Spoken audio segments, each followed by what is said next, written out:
নির্ধারিত সময়ে গোল শূন্য ময়মনসিংহে থাকলে ফুটবলের আইন অনুযায়ী খেলা চলে যাবে সরাসরি টাই ব্রেকারে।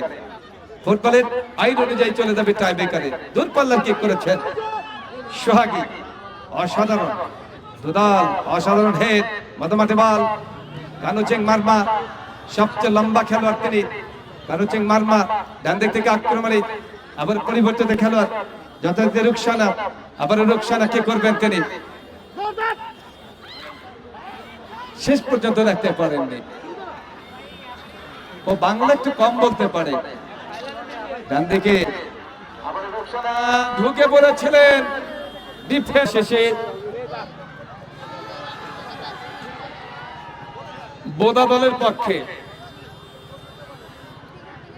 প্রথম গোল করতে পারলে 2000 টাকা, 2000 টাকা হবে বোদার পক্ষে। 2000 এক জোড়া। চিন্তা করে দেখেন, একবার চিন্তা করেন। আবার কাকলি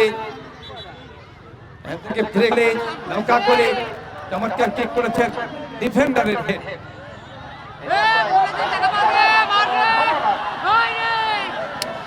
বল চলে গেল গোল লাইন।